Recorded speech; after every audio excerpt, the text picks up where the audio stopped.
I am Isabelle Czerniowski-Loriol, co-chair of the Carbon Pricing Conference with Fabrice Seng, and welcome to session 2.3, dedicated to the CO2 capture, storage and utilization, CCUS. CCUS is a key climate technology that was developed on purpose to fight climate change.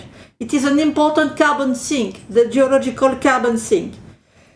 Carbon that was extracted from the underground is the main cause of climate change, so let's put it back into the underground. We are going to see first a short video produced by the French Club CO2, a sponsor of the conference. This is an introduction to the technology. The French Club CO2 presents a key climate technology, CCUS, CO2 capture, storage and utilization. CCUS appears in carbon neutrality scenarios to respond to the urgency of climate change mitigation. It provides a complementary solution to energy efficiency and renewable energies in order to offset the CO2 emission that cannot be avoided. In the French national low-carbon strategy, CCUS is expected to contribute to 15 million tons of CO2 per year by 2050. 5 million tons from the reduction of various industries' emissions, 10 million tons from the removal of atmospheric CO2 through bioenergy with CCS. CCUS has already been implemented in several countries.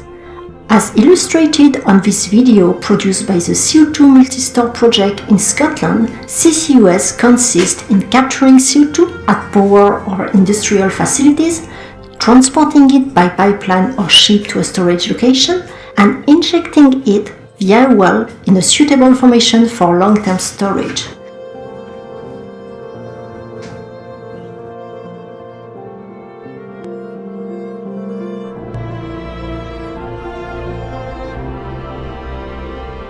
The captured CO2 can also be used to produce fuels, materials or chemicals. Club CO2 gathered 33 French CCUS industry and research players with skills and expertise on the whole CCUS chain, providing solutions to deploy CCUS in France, in Europe and worldwide.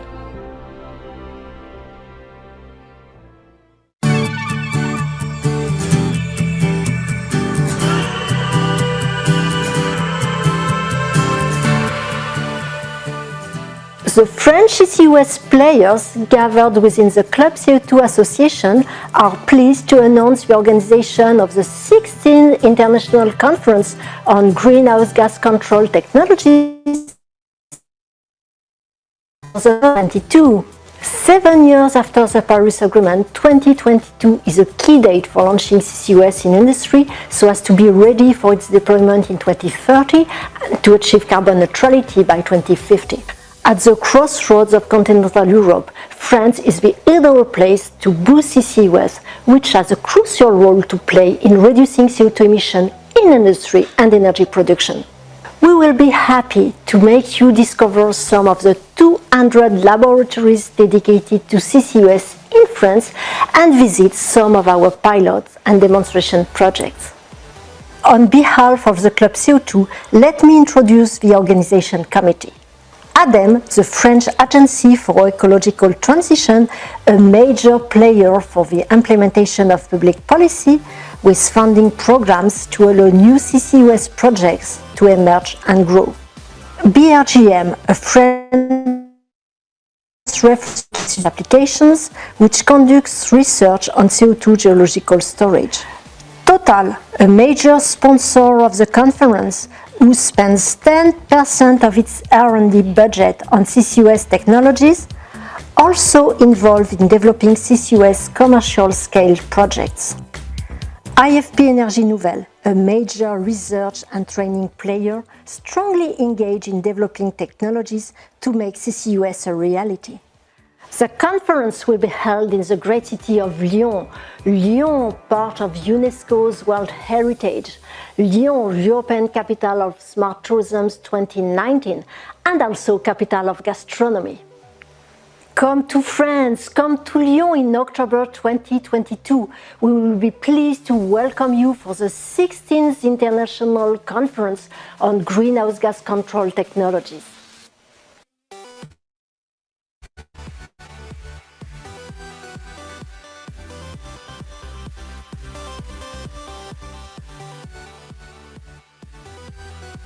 So I am now pleased to introduce the moderator of the session, Graham Sweeney, the chairman of the European Zero Emission Platform. Graham, the floor is yours. Thank you, Isabel, and good morning, good afternoon. As Isabel said, I'm the chair of the Zero Emissions Platform, and Zero Emissions Platform is a technical advisor to the European Commission on carbon capture and storage and carbon capture and utilisation, and is a European technology and innovation platform under the Commission's Strategic Energy and Technology Plan, usually called the SET Plan. We have an excellent panel today. Gulauren Turan, General Manager and Head of Communications at the Global CCS Institute, Anastasios Perimenis, Secretary General of CO2 Value Europe, Juho Lipponen, Coordinator General of the Clean Energy Ministerial, Jonas Helfeth, Director of Bologna Europe, and Florence Del Bragiano, President of the French Club CO2, whom you have seen in the video. With the European Green Deal and the European Climate Law, the European Union has increased its climate ambitions and formalised its support for the target of climate neutrality by 2050. And as you've already heard, CCS and CCU technologies can contribute substantially to reducing emissions from energy-intensive and difficult to decarbonise industries, while safeguarding industrial activity, maintaining jobs and boosting economic growth. And we'll try to look at the global context as we work through the panel. This session will focus on those technologies, and the discussions today will consider 4 key challenges to address for CCUS. The first is investments and funding. The second, technical challenges for scaling up and large-scale deployment. The third, industrial implementation for a wide range of economic sectors tailored to the specifics of territories. 4, social benefits, impacts, and societal readiness.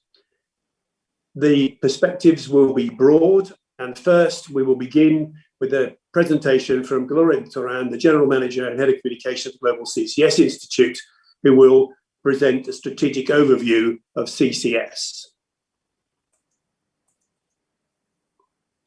Thank you very much, Graham, for that introduction. And I just want to make sure that everybody can see my slides. Perfect, thank you. Just give a very brief overview of the progress of CCS, global progress of CCS around the world. I will start by reiterating what carbon capture and storage is, or CCS is, and obviously we've seen that in the video.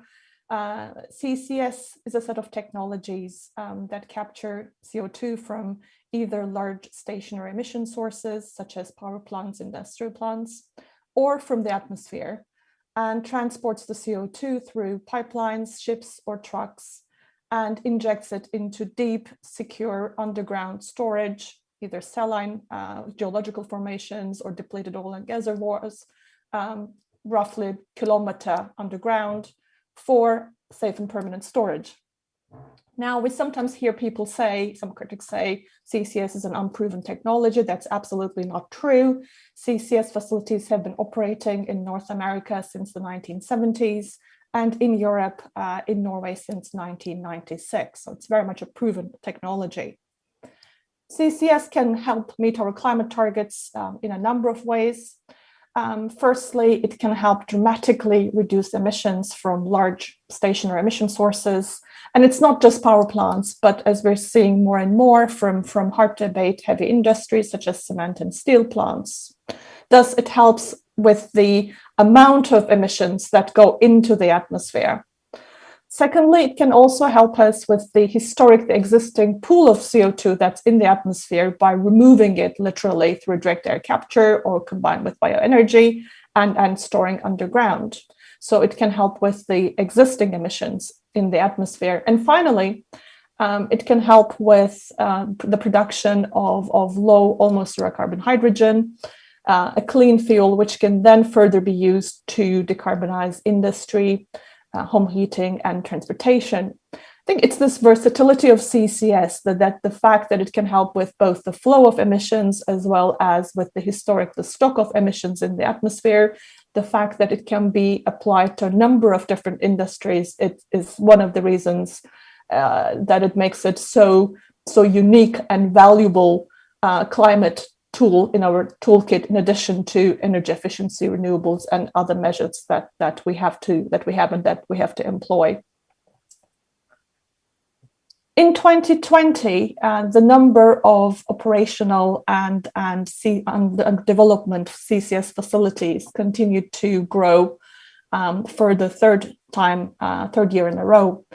Clearly 2021, in fact, the last 12-18 months have been very challenging because of the pandemic, but 2020 was also recognized as a year of trying to at least build back better, which is a theme I think we're going to come back to in the course of this session. With increasing number of governments, companies, and even cities committing to decarbonization, and particularly net zero targets. And there was a growing recognition that meeting net zero targets by mid-century is going to be extremely challenging, if not outright impossible, without CCS. And as a result, we saw policy and funding support for CCS grow in a number of countries around the world. Mentioned US, Norway, EU, Australia, but of course, for example, China also for the first time included CCS in its 5-year plan. In addition to net zero targets, when we look at sort of the drivers that have been accelerating CCS, obviously, as I mentioned, supportive policies and funding is a key one. For example, the finalization of the 45Q tax credit in the US was quite momentous, but so was the first call of the EU Innovation Fund. This is the 10 billion plus fund to support innovative climate technologies in Europe, and elsewhere around the world, we continue to see government support. Hubs and clusters, or CCS networks, are emerging as favorite business models because they help scaling up of the infrastructure. They reduce costs and they reduce risks. So we're seeing them emerge in Europe and in US and elsewhere. And finally, hydrogen. It's long been called a fuel of the future, but the future is becoming increasingly very imminent, and using CCS currently is the lowest cost option for producing clean, low carbon hydrogen, and is likely to facilitate the growth and uptake of the hydrogen market and hydrogen infrastructure, as in whilst green hydrogen is also scaling up. As of May, at the Global CCS Institute, we have a database with track CCS facilities, and there are currently a total of 66 commercial facilities in the pipeline. 26 of these are operating. There are 4 under construction, 34 in different stages of development, and 2 facilities have suspended operations in North America. 17 new facilities have been added to the pipeline in 2020. Today, in 2020, we're capturing and storing almost 40 million tons of CO2 from those 26 operating facilities. And to date, since the 1970s, more than 260 million tons of CO2 has been captured and safely secured underground. And here is a bar chart of CCS pipeline development historically. As I mentioned, as you can see, there's been a growth, 3-year growth since 2018, and in 2020, year on year, we've seen a 33% in the increase in capacity of the pipeline, showing the increased momentum in terms of CCS deployment and development around the world. And here is a bubble chart of CCS development and deployment across the different applications of CCS. As I mentioned, CCS is a very versatile technology. So on the y-axis, we have the different industries, the different applications of CCS, and on the x-axis, we see how these facilities, when they came historically online or when they're predicted to come online. And as I mentioned, I think the number of applications on the y-axis is quite illuminating. Again, CCS used to be thought of as a technology to decarbonize power generation, but we can see that there are a number of different applications of CCS, not just in power generation, and certainly not just in coal, but in gas. We're going to have the first CCS, natural gas-fired power plant with CCS in the near future. But we have CCS applications in cement, iron and steel, waste to energy. I mentioned hydrogen, chemicals, ethanol, and of course, natural gas processing, which was, as you can see, some of the earliest applications of CCS concentrated on natural gas processing as an easier and lower cost application of CCS.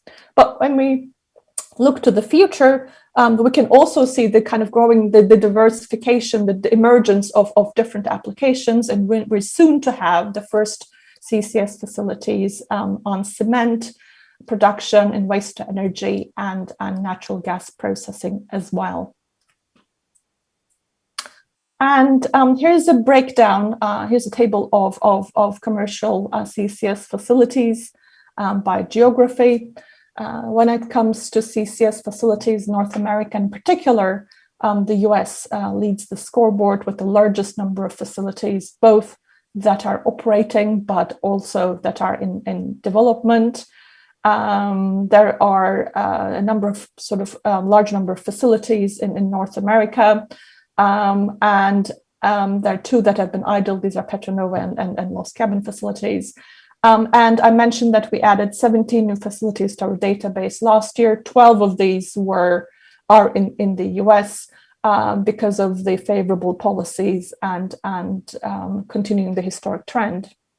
When we look across the Atlantic Ocean, as I again mentioned, the European Commission put out the first call for the Innovation Fund, which we expect is going to be a major catalyst and a major funding source for CCS facilities, CCS projects. And we understand that in the first call, there have been some 60 applications received, which has a CCS component out of the 300 plus that have that submitted. And the decision is expected before the end of the year. In the UK, where I'm based, CCS features prominently in the 10-point, the Energy Transition and Climate Plan. And the UK government aims to have at least four hubs and clusters operating by 2030, supported by a £1 billion infrastructure fund funded by the government. And looking at the other continents, there are 3 commercial facilities in the Gulf Cooperation Council region, 3 in China, 2 in the rest of the world, and with increased interest in places like Australia, India, and Southeast Asia. So to conclude, CCS is vital to achieving net zero by the middle of the century, can help to decarbonize hard-to-abate industry.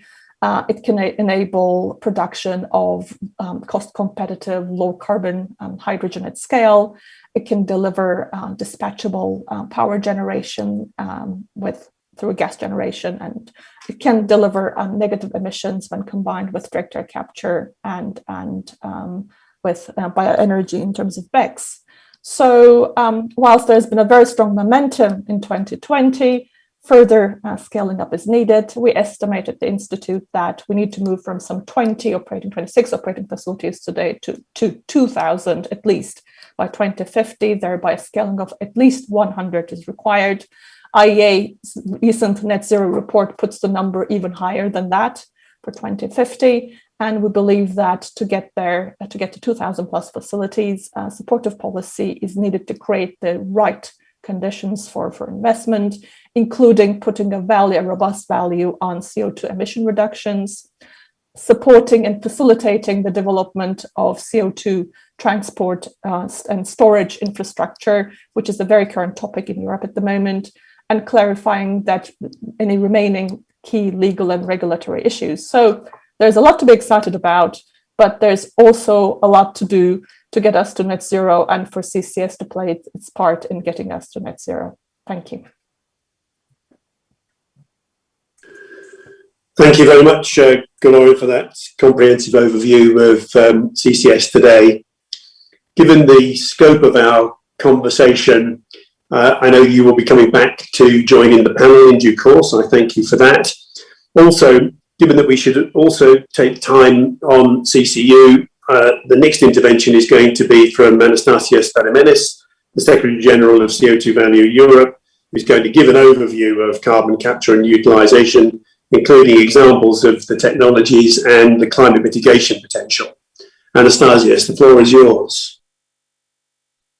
Thank you, Graham. Thank you also to the organizers for having us here in this panel. Guloren gave a very good overview of the development of CCS and the importance of CCS.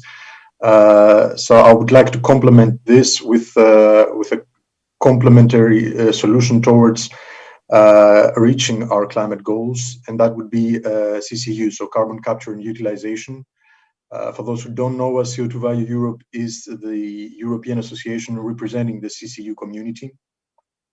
And by CCU, we mean the reuse in principle of CO2, either taken directly from the air or from point sources from flue gases, often with the addition of renewable energy or industrial wastes through a conversion process that can lead to the production of marketable products like fuels, chemicals, or construction materials, for example. So we can see CCU being part of the solutions to mitigate climate change, and at the same time create alternative and scalable business models. Undeniably, all the solutions that we have in our armory, let's say direct electrification where it makes sense, the use of hydrogen, the use of biomass, the expansion of renewable energy capacity, CCS, as we've heard before, all those options together with CCU need to be implemented at scale so that we can reach our climate objectives. Looking at CCU, there are three main factors that show its potential to contribute to this fight. First, by reducing net emissions in various economic sectors, be it the process industry, the transport sector, the construction sector, reaching even at negative emissions in certain pathways. For example, if we're talking about direct air capture and mineralization in a construction material, which is equivalent to geological storage. Second, importantly, is to provide an alternative carbon feedstock for the production of our everyday carbon-based products. There are not many alternatives for carbon feedstock aside fossil carbon. So we have biomass, we have recycled plastics, and we have carbon dioxide, which can be a scalable option for an alternative carbon feedstock. And thirdly, and importantly, it can lead to circular approaches where reusing CO2, reusing industrial wastes, and creating symbiotic relations within industrial processes. We've seen the last years CCU being increasingly mentioned in the press. We've seen also more scientific literature coming into play, providing the evidence that it can be an important solution to climate change. When I'm saying evidence, I mean life cycle assessment studies, which is very important in for processes that are not yet commercially mature, but are almost there. So we've seen there are a lot of pre-commercial projects that are expected to come into operation in the next 3 to 4 years, and a lot more at a little bit lower TRL that are on the pipeline and they're supported by European and national schemes. So it is important, and we see movement in this area to support the upscale of such processes. Guloren talked about the Innovation Fund, which is also applicable for CCU, and there are, in the first call, there are a lot of projects that have a CCUS or putting it better, CCS and CCU component in the Innovation Fund, which is expected in the next 10 years to play a big role in upscaling pre-commercial projects that have a large potential for climate mitigation. we have the important projects of common European interest based on two strategic value chains of one, hydrogen technologies, and second, low CO2 emission indices. And these instruments will allow member states to go beyond the rules of state aid regulation to help projects of transnational interest emerge. We also have the let's say, so to say, standard research framework program for the development of such projects at lower to TRL 6 to 7, the Horizon Europe, with more than 30 topics with a CCS and CCU component. Also, I would like to point your attention to the CCUS set plan. As Graham said at the beginning, you can follow its development under ccus-setplan.eu, where you can see how the member states and the set plan and the Commission works together to accelerate the deployment of CCS and CCU technologies. All this, it is important to be followed by a framework that gives the correct, a policy framework that gives the correct signal to the industrial actors that want to scale up and they're ready to scale up. And we know how complex this policy framework is now with the introduction of the Green Deal, and we need to make sure that it is consistently, CCS and CCU is consistently supportive of the development of those technologies, so that they can show their true potential in the future. With that, I thank you for this couple of minutes, and I'm happy to be part of the panel discussion. Thank you, Anastasios. Indeed, welcome, and looking forward to both Guloran and Anastasios' participation in the panel. I'm going to move us on to remarks from the other four panelists, who will be bringing perspectives of CCS and CCU technologies from a European and a global point of view, and in particular, a Chinese point of view, and also from societal research and policy points of view. And so, first of all, let me introduce Juho Lipponen, the Coordinator General of the Clean Energy Ministerial. Juho, the floor is yours.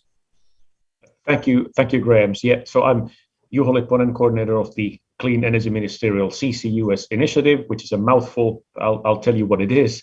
Those of you who were in session 2.2 earlier today, unfortunately, I am also in this session to bother you. So apologies for that in advance. Before telling about CCUS initiative, just one point I wanted to make to reflect what Guloran and Anastasios also were already saying, that I think that the opportunity space for carbon capture has actually never been better than it is today.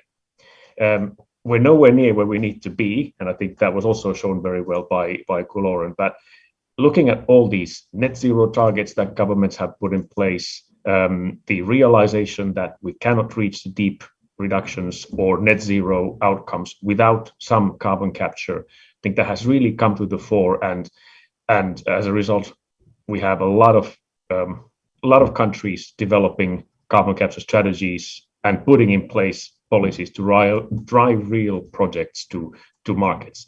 So I think that there's heaps to do, like Guloran was saying, but the opportunity space is definitely better than it has ever been.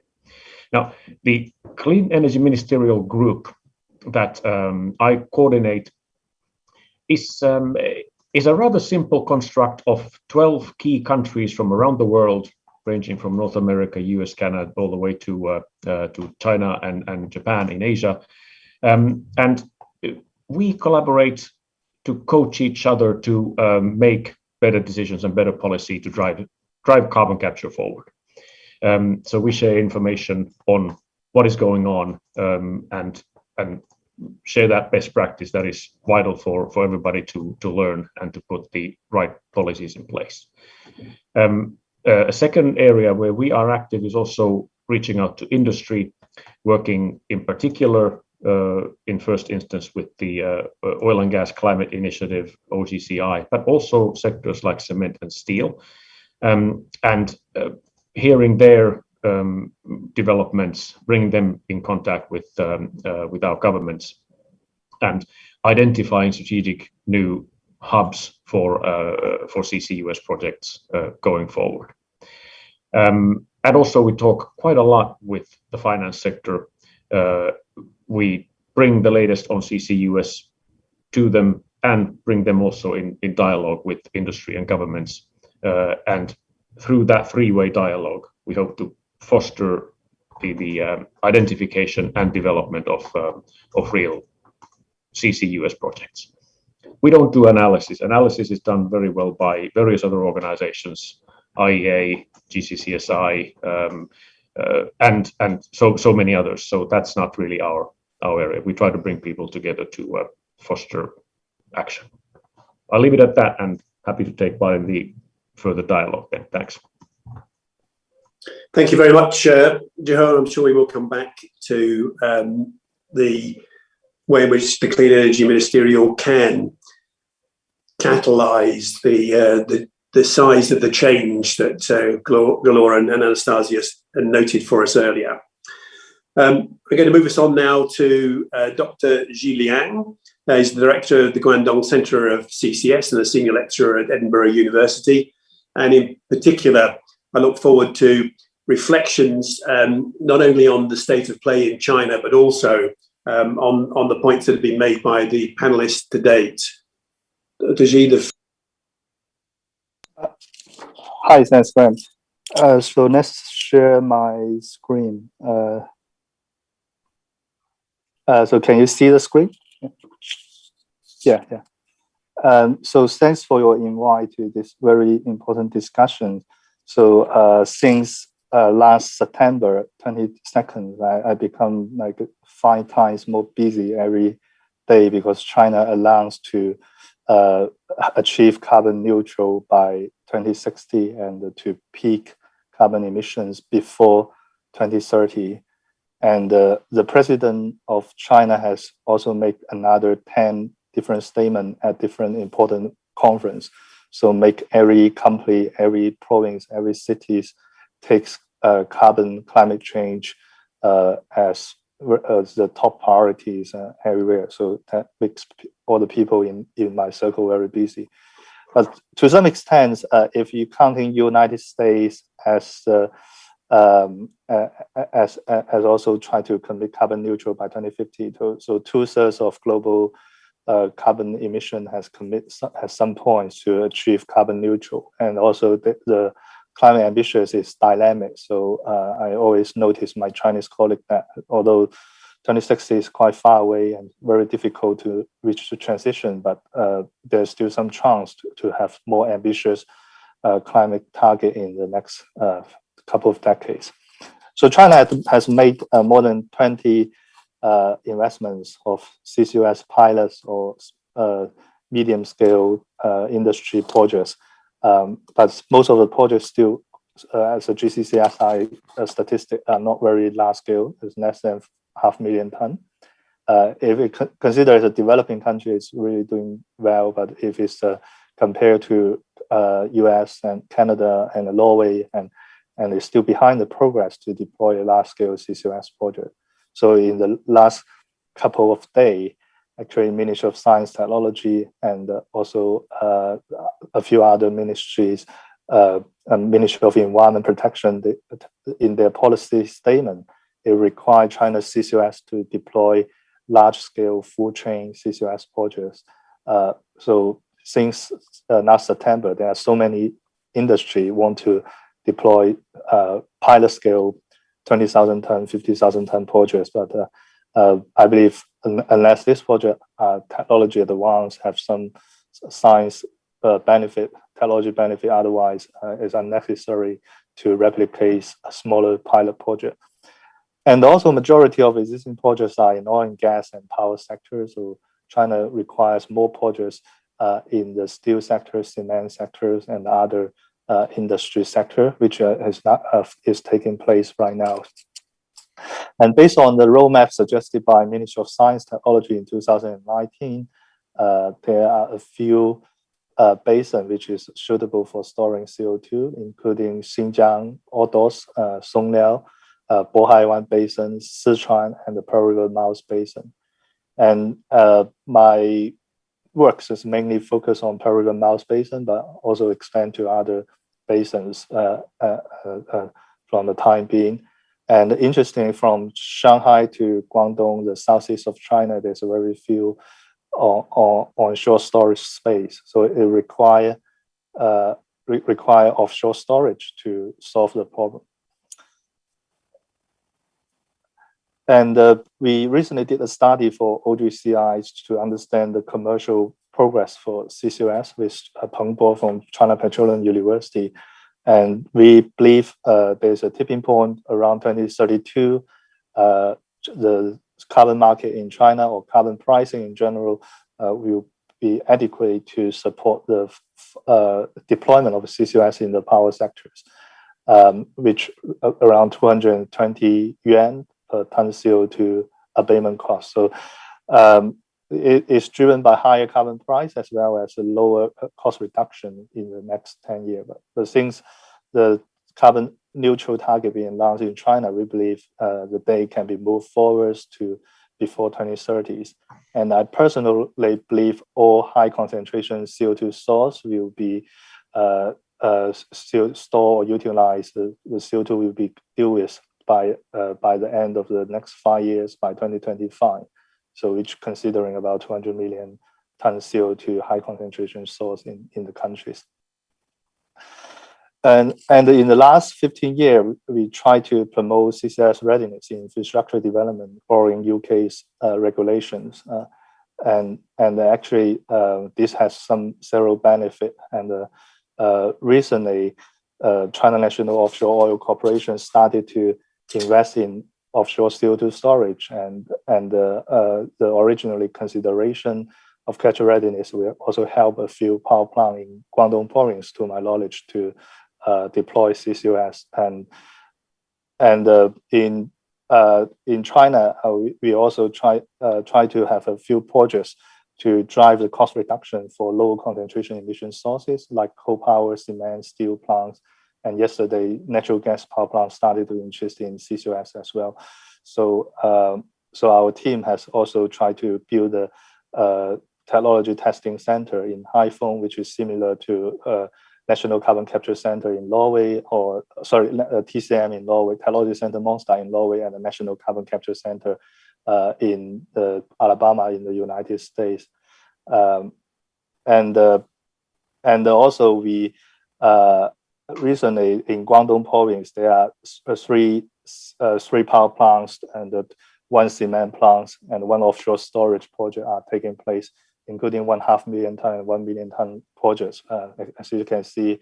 So original capture readiness design planning now has become more effective. And also recently we also worked together in Jiangsu province and in Shanxi province on cement and steel projects on large scale CCS demonstration. And in the whole country, there are about I think 20 projects which are higher than 500,000 tons CO2 capture is in the development process, which is now quite promising. And hopefully by the end of the next 5 years, we can see some very big progress in the country. And on the policy side, a few different ministries are working together, try to formulate incentive, including National Energy Administration, Ministry of Science, Technology, Ministry of Ecology and Environment. So each ministry are working hard to try to address the issues. So this is some update and overview of CCS in China. And if you have any questions, feel free to email me. Thank you very much. Yeah. I think we may come back for some conversation towards the end of the session. And now I'm going to move us to Jonas Helseth, the Director for Bologna Europe. And I expect that we will address some of the societal and policy issues, in particular, perhaps also the just transition. Over to you, Jonas. The floor is yours. Thank you very much, Graham, and thanks to the organizers for having me over. I think I should start with a couple of words about Bologna as an organization, international environmental NGO founded in Norway more than 3 decades ago, now with activities in a number of countries. I'm heading the EU work of Bologna, which coincidentally also now involves the UK, which meantime left the EU, but that's another story. So we have activities led from Brussels in Germany, in the Netherlands, and in the UK, and of course in Belgium, in Brussels, and on the EU level. And I work on industry, which is not to say that I don't work on CCS, but I don't work on CCS for the purpose of CCS. The same goes for CCU. But I work on industry and industrial decarbonization. And I've been doing that for the best part of the last decade for a number of reasons, but the main one being that industry, heavy industries like steel, cement, chemicals are industries where very little has happened during that decade in terms of emission reductions. So the steel industry, the cement industry, of course, there have been some incremental changes in efficiency.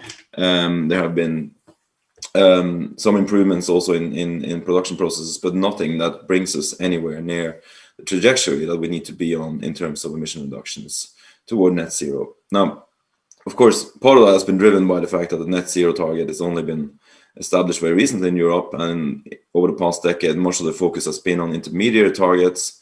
The 40% target for 2030, which has meanwhile been sharpened to 55% target, which has largely left industry out of scope because there's been, for good reasons to some extent, the need to protect industries from international competition, in the sense that if you force European industry to do things that will make them much higher cost than competitors operating in parts of the world where there are no carbon restrictions, then they will effectively either close down or move somewhere else. So that's been a real concern, but it's been a concern that has led to Europe protecting those that do nothing instead of protecting those that actually act. And that's something we need to change. So this brings us very quickly to the just transition point that Graham was alluding to before I started speaking. Just transition in the context of protecting jobs and enabling jobs to be created in an environment where you have an ever-increasing ambition and a very clear ambition on going to net zero emissions. The industries that I mentioned, steel, cement, chemicals, have been to some extent collateral damage of the discussion of CCS in Europe, which has almost solely focused on the power sector. And for good reason. So if you look at the power sector discussion has been about stranded assets and about whether we should invest in technologies like CO2 capture and storage, or CO2 capture and utilization for that matter, in a sector that is expected to change toward ever cheaper renewables providing the electricity we need. Now, you can go into that discussion about timeline and scalability and all those things for a very long time, but it's not helpful because we know the direction we're going, and we know that renewables are likely to outcompete many of the thermal technologies that are used today. So that has led to the CCS debate being one about not investing in stranded assets, rather than thinking about a just transition for the jobs in the industries we know we need for the future. The steel industry and the cement industry, and certainly parts of the chemicals industry, are industries that will have to be there to provide even the building stones of the green transition. We need cement and steel to build wind turbines. We need cement to build all the passive housing we need for the future. And these things are unfortunately largely ignored in that debate. So from my perspective, that's been almost desperate to look at, when that has led to a situation where Europe, in many places, hasn't wanted to talk about CO2 transport and storage infrastructure because of that being perceived as an investment into stranded assets. Now, there's another aspect to add on top of that, which is the negative emissions. So if we look at the IPCC scenarios and the climate science, we see an enormous reliance on negative emissions that, at least in some scenarios, an enormous reliance on negative emissions that I think should scare most of us. And it certainly does scare the young people today that effectively, if that is the way we're going to deal with climate change, we'll have to clean up after us. So I think that Greta Thunberg, for instance, she said that once that in an interview with The Guardian, that the reason why she went out on the street in the first place was exactly those scenarios, effectively putting all of that that sort of backloading, all of the responsibility for dealing with emissions that we continue to dump in the atmosphere every day, to put that on the future generation to remove them from the atmosphere. But so we need to have CO2 transport and storage infrastructure for industries today. And if we don't put in place that as soon as possible to cut those emissions now, then we're going to need more of it in the future. So for me, this is a no-brainer. It's a no-regret investment. And we need to make the societal case for that. We need to make clear that if we don't do it now, first of all, we risk that the industries and their jobs that they're creating, the unions, go out in the street and protest climate ambition. We've seen it happen already. A few years ago, when there was the last reform of the emission trading system, and a new one is coming up soon, the last reform, 2015, we had the German steel unions out on the street protesting against any reduction of free emission allowances for the steel industry. And why would they do that? Partially maybe it was misguided, but because the industry said, if there is any reduction of free allocation, we will go out of business, we'll close down, and we'll import all the steel from somewhere else. Now, if that is, the result that the unions go out and protest, we saw what happened then. The German minister, Sigmar Gabriel, at the time for industry, he backed down and blocked the reduction of free allocations. And it was that basically translated into no action in industry for another 5 years. So we have to provide industry with the tools, with the enabling tools for that just transition, in order not to end up putting all of this responsibility on future generations. And therefore, I say, it's a no-regret investment in CO2 transport and storage infrastructure, and it's our responsibility to do it now. I think I'll stop there for now. Thank you. Thank you, Jonas. And I'm going to move us on to Florence Delprat-Jeannot, who's the president of the French club CO2. Florence, the floor is yours. Thank you, Graham. I will take and illustrate some of the points that Jonas has just mentioned on the French situation. So, as you all know, France has been playing a key role, in fact, in the development of global climate policies, as illustrated by the adoption of the Paris Agreement in 2015. So today, it's clear that due to the deep decarbonization of the energy, CO2 emissions in France may appear quite limited. However, we have an objective of carbon neutrality for France by 2050, which is not so simple to achieve. And we have a roadmap, and in this roadmap, we have a factor 6 to reduce our emissions between 1990 and between 2050. So we have quite a number of priorities in France to reach carbon neutrality. We have, in fact, 4 priorities, which are decarbonization of full decarbonization of energy productions. We have also to reduce our energy consumptions, to reduce non-energy related emissions. But even with this priority, we need to increase carbon sinks. And when we speak of carbon sinks, we speak, of course, of natural sinks, but also of CCUS, so technological sinks. So this means that if even with all the effort that we have done and that we are going to do, we still have a level of incompressible emissions by 2050. This level is something around 80 million tons of CO2 that will have to be reduced due to sinks. And in particular, carbon capture and storage is part of the solutions, and is part of the solution on one side to abate what we call hard emissions, hard to abide industrial emissions at a level of 5 million tons per year. And we will also have to produce negative emissions at a level of 10 million tons of CO2 that has to be removed from the atmosphere, for example, through bioenergy with CCS, to compensate some other emissions like agriculture or transport emissions. So this means that even in a country that has deeply decarbonization of the energy, CCS is unavoidable. So the French Agency for Ecological Transition has estimated the potential of CCUS in France and put the priority on 3 regions. The first region is the Hauts-de-France, so the north of France, with a potential of 15 million tons of CO2 per year. And it is the region around the Dunkirk harbor. And this means that we will capture CO2 in the industry in this region, and then we envisage a storage in the North Sea. The second region is the Normandy, around Le Havre and Rouen, with a capture potential of 6 million tons of CO2 per year. And again, there is a close link between the Dunkirk harbor, and we envisage storage in the North Sea.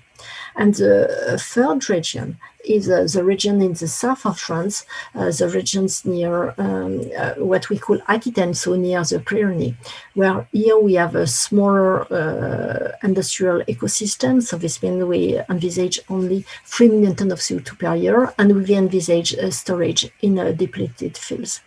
So this means that the development of CCS in France will be strongly coupled, in fact, with territorial specificities. And in particular, it will also be strongly coupled with some clusters, some European clusters. So as mentioned, the big territories that emit CO2, Hauts-de-France and Normandy, will in majority at the first steps envisage to store their CO2 in some geological storage in the North Sea. So this is something that is very important, and this is why in the Club CO2, which gathers something like 34 players on the whole chain, we are working on deploying CCS, of course, in France, but also close links with the European clusters for transport and storage. So just to finish with an example, which is a demonstrator that is currently ongoing in Dunkirk. This is a project which is financed by the European Commission, because it is, of course, very important to have some support for launching CCS. This project is a demonstration of an innovative CO2 capture process that has been developed by AFP Energy Nouvelle, and that will be marketed by Accents. And we are demonstrating the process, and we are also working on the design of the cluster to collect the CO2 around Dunkirk and store it in some places in the North Sea. So this is a short description of what is the situation in France. Graham, thank you. Rose, thank you very much. Gloria, you gave us the introductory piece, a splendidly comprehensive review on CCS. I wondered if you would like to make some remarks on the way in which the conversation has gone with the panel. I think it's just worth noting that there is clearly kind of strong policy development. There is action from companies and governments. And I think that particularly, as I mentioned, kind of developing the infrastructure, the required infrastructure in terms of the transport and storage, particularly kind of given the need for international collaboration, given that storage storage reservoirs are not uniformly distributed, particularly in Europe. I think there's probably a lot more to do on that front, and I'd urge the policymakers to think as sort of more broadly on that. To include, particularly in Europe, of course, all modes of transport is going to be quite critical. Yes, I think that's clear, isn't it? The historical focus has tended to be on pipelines, but it seems likely that shipping would not only make everything more flexible, particularly in the early period, but it would also increase the equity for all of the participants, all the member states, if you like, in investing in particular stores. So there are, I think, indeed key steps that need to be taken, and that's certainly an interest for me. I think picking up the story on the use of clusters, etc., we'll come back to how we should promote that. One of the things that I wanted to do at the same time was to ask Anastasios about how the CCU community is going to make the progress it needs to on getting a standard for the life cycle analysis, so that we can be clear about the impact, the climate mitigation of the various CCU options. Anastasios. Yes, thank you, Graham. Important question, important aspect. And what I usually say is that there are good ways to do CCU, there are bad ways to do CCU. So it is clear that every kind of CCU pathway, or every kind of technological pathway for that matter, doesn't necessarily need to be linked to CCU only. It needs to have a proven, let's say, environmental benefit asserted by a life cycle assessment, which means that all direct, indirect emissions along the pathway should be considered. This is especially important for technologies that might not have reached yet commercial level, as are some CCU pathways. And we have witnessed a lot of initiatives that have taken place recently on how to provide guidelines to do a correct life cycle assessment for CCU, because CCU, we know it's not one pathway, there are many pathways, complex processes behind them. And as we also know, life cycle assessment, although it is a standardized process, ISO standardized, it can be misused, abused, tuned based on the assumptions that the practitioner takes. So we've had initiatives from DG Ener, for example, Life Cycle LCA for CCU, where they gathered 7 experts, independent experts, on providing guidelines. We have the initiative from the Global CO2 Institute, together with the Institute for Advanced Sustainability Studies in Potsdam, where they create guidelines and standards for techno-economic assessment and life cycle assessment. And we have seen also in the literature more studies, LCA studies, coming out in the scientific literature from different scientific teams all over the world. So I think what is needed is that this is not a one-time thing, it's a systematically followed to show which of the pathways, of CCU pathways, are indeed positive in terms of climate mitigation.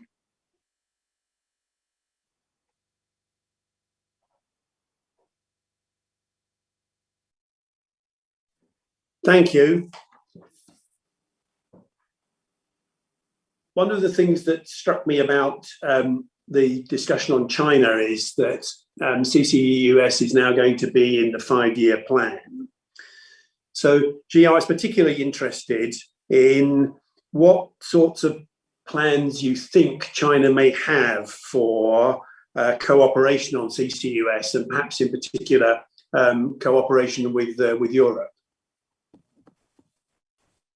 Yes, thanks, ma'am.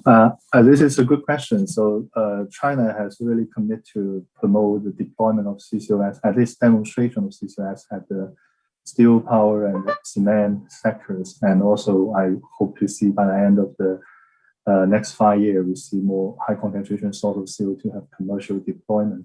So in terms of collaboration with Europe, it will be beneficial to have some knowledge sharing program to accelerate technology on both sides can be tested, examined in different countries, and also it will be useful to learn from the EU's experience in building policy framework in supporting CCUS.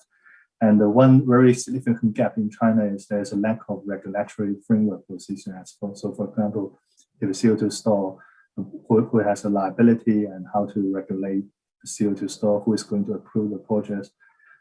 In the past, it would be in China, sometimes you can skip some process to build the demonstration project first before the legislations are in place.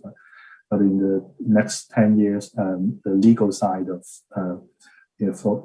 aspect has become more important for government to comply with the law. So it's also equally important to formulate the regulation process for CCUS.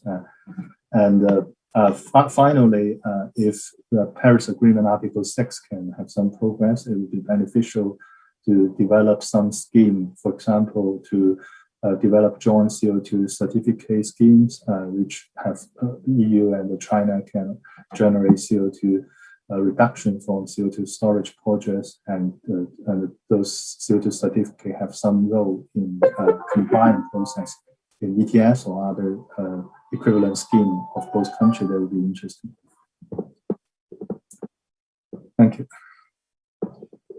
Thank you. Yes, I think this matter of interchangeability and indeed the role of voluntary activity in terms of the way in which the carbon accounting is going to be done is going to be a big issue at the COP in Glasgow in this fall. I think it is also clear that there will be some work on these sorts of things in the European Commission. So it would be good to keep a close eye on how all of this is to operate. Because it also seems to me that these things will happen anyway. And so we need to do it in a way that is structured rather than to imagine that it will sort itself out. Thank you. Thank you. Juho, I wondered if you could reflect on perhaps 2 or 3 things that you think the Clean Energy Ministerial will focus on this year, and for where we might see, let's describe it as leadership from them, which can be translated into action around a number of the regulatory, social and funding problems that we've been discussing here today.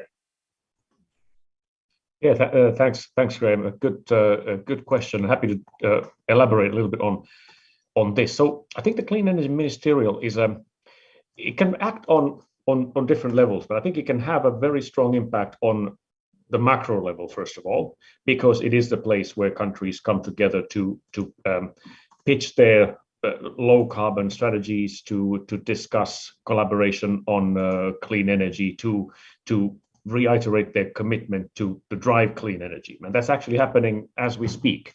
So if you Google Clean Energy Ministerial, you will see that it's happening now, and you can sign up and go and see. I think yesterday they hit 7,000 people mark of attendees of that virtual event, which is being hosted by Chile. So I think there's this general pull of that community to drive clean energy. But then also there is obviously these sector-specific or technology-specific areas where we try to work and push different technologies forward. And in our case, carbon capture.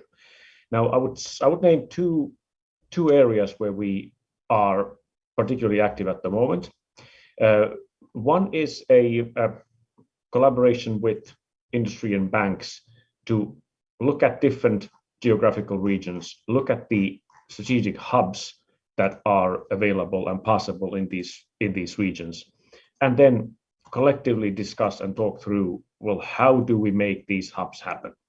So we're trying to catalyze this type of discussion between the three key players. There's obviously other players that are also involved and important, but if government, industry, and finance are not there, then it's hard to see anything happening. So looking at these different strategic hubs, and we're going to look at Asian countries next in our next project of this kind, and we've looked at Europe and Canada, actually, for that matter, already earlier.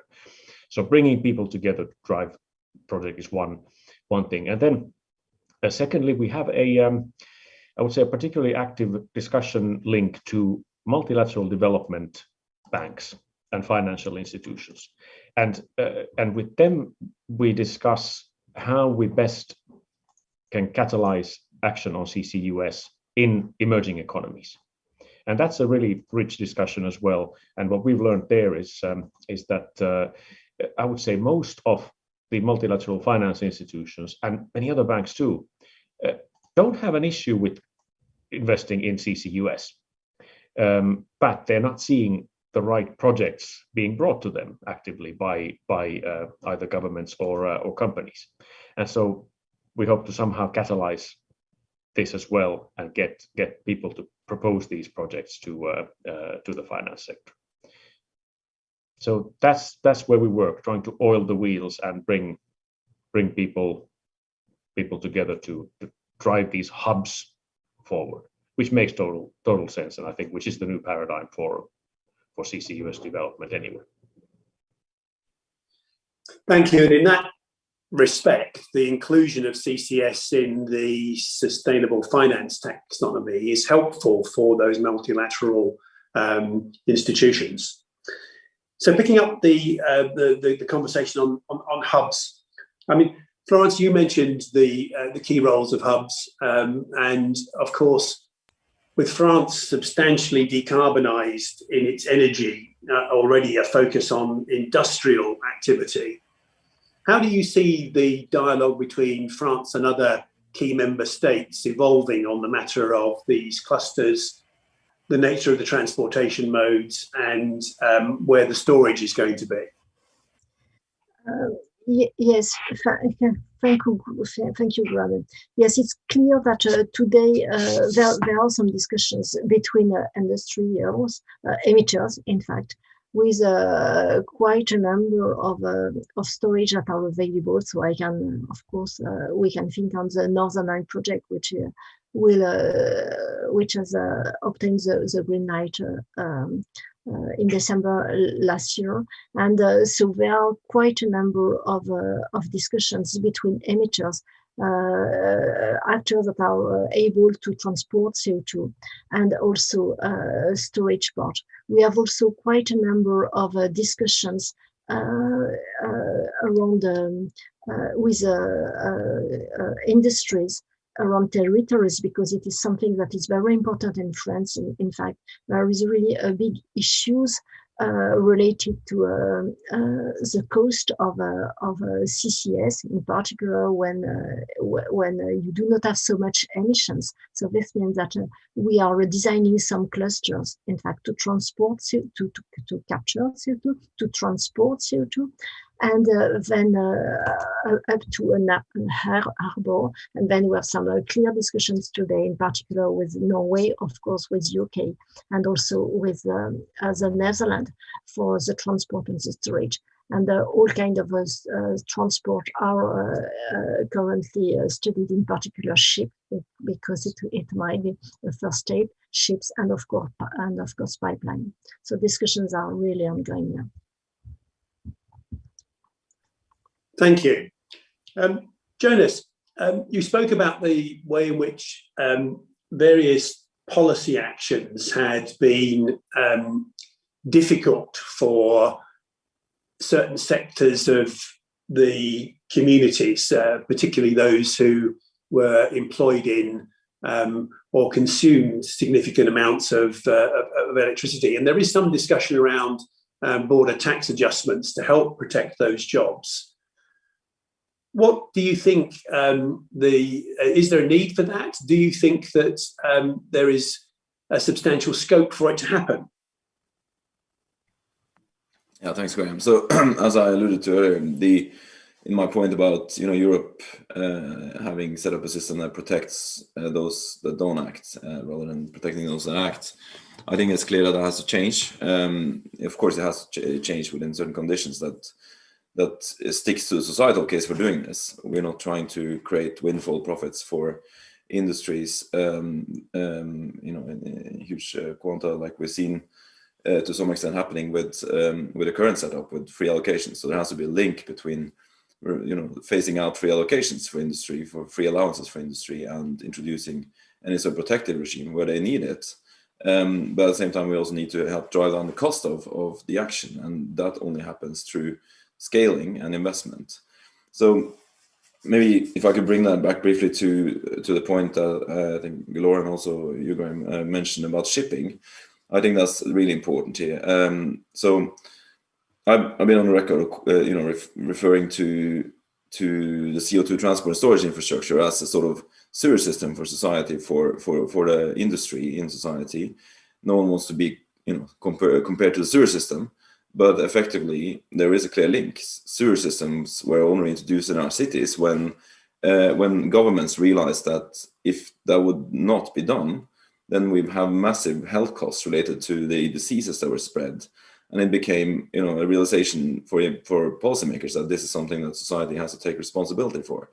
Now, as I said earlier, if we don't take responsibility for the CO2 that we keep dumping in the atmosphere, and we can blame that on the emitters, but we can also at some point come to realize that these emissions are driven by the everyday actions of all of us and the things that we need in order to basically function in society. So I think we need to first of all realize that this is an obligation, and the European Union has an obligation to do that also in the basis of its functioning. It has an obligation to have a functional single market where everyone who's operating in that single market can compete.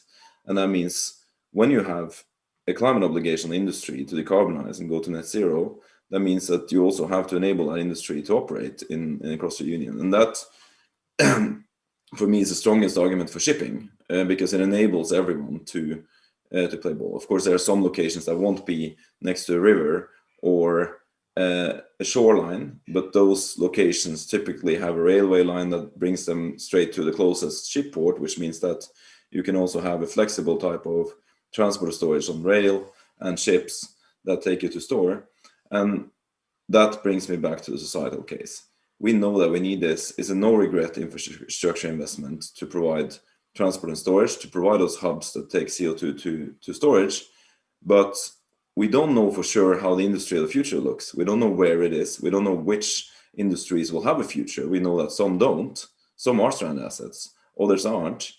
But the shipping and that flexible type of transport helps us avoid that question and helps us say we can do this now. And if, let's say, the oil refinery that might be using this in the near term doesn't exist in the future, and they shut it down, well, those ships and those trains can be used for someone who actually needs it also in the future. So I think we really need to make sure that that type of flexible transport is scaled up, and that we therefore enable also the small scale emitters who are not investing at the moment, who are not helping to drive down the cost of this, because cost is driven down by more people using that same infrastructure, that they can also participate in the show. Thank you. Thank you very much. I want to thank all of the panelists and the organisers for enabling us to have this panel today. I'll make a few key points in summary, but you will be able to see the contributions later. CCS and CCU technologies can contribute considerably to reducing emissions, particularly from energy-intensive and difficult to decarbonise industries, while safeguarding industrial activity, maintaining jobs and boosting economic growth. But the matter of the infrastructure, the hubs of the clusters, the modalities, the ships and the trains will all be essential. And there needs to be a shared CO2 transport and storage infrastructure in each of the regional locations, and from our point of view, particularly in Europe. Because that represents a strategic and instrumental policy decision to preserve Europe's welfare and to make European society future-proof for a climate-neutral economy.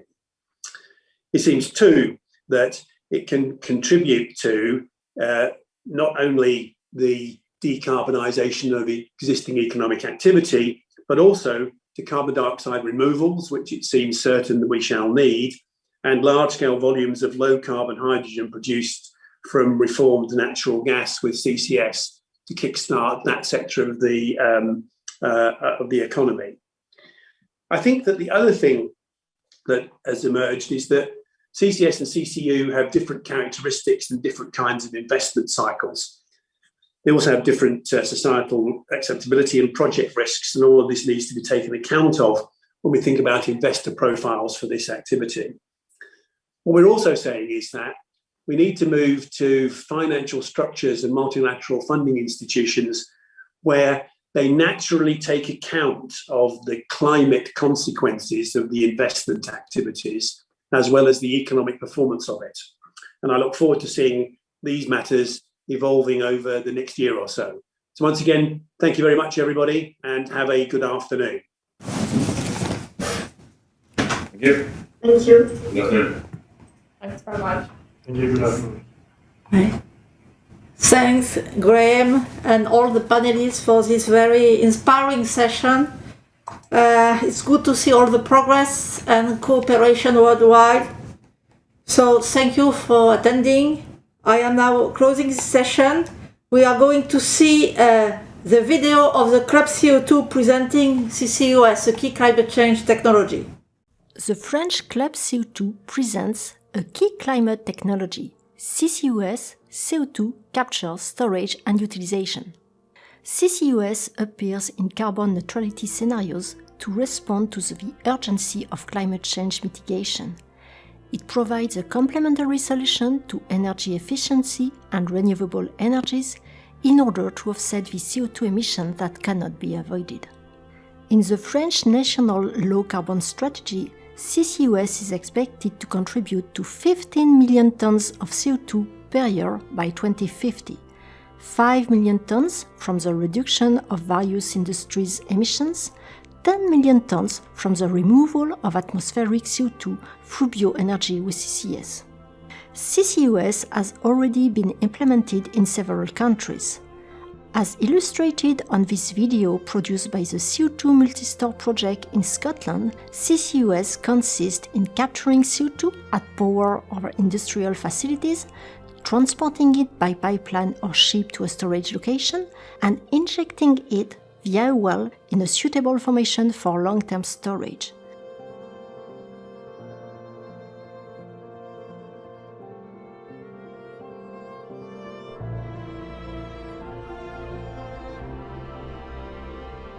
The captured CO2 can also be used to produce fuels, materials, or chemicals. Club CO2 gathered 33 French CCUS industry and research players with skills and expertise on the whole CCUS chain, providing solutions to deploy CCUS in France, in Europe, and worldwide.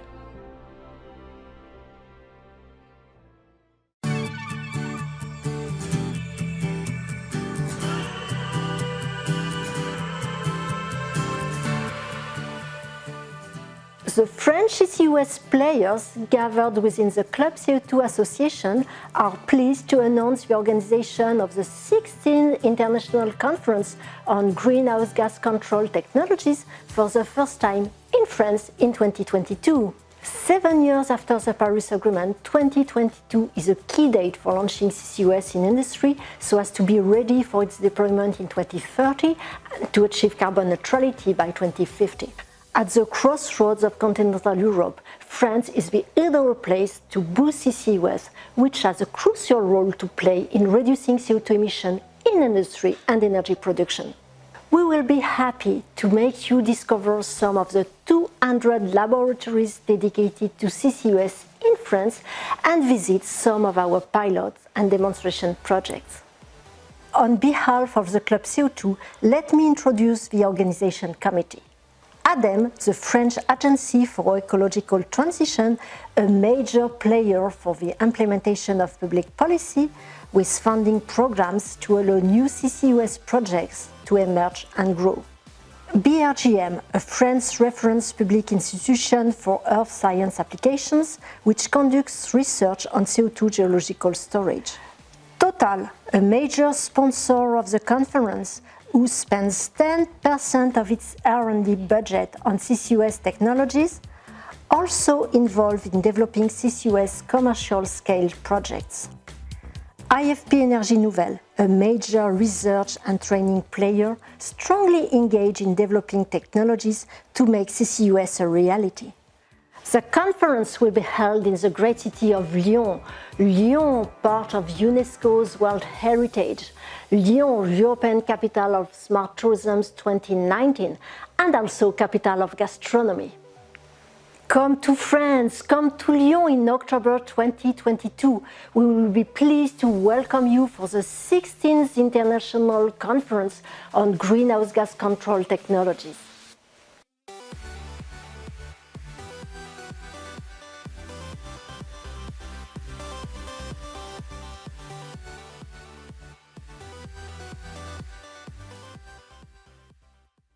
This is a time for a break now. So we will resume the conference at 2 p.m. Paris time. Enjoy your break. See you later. See you later.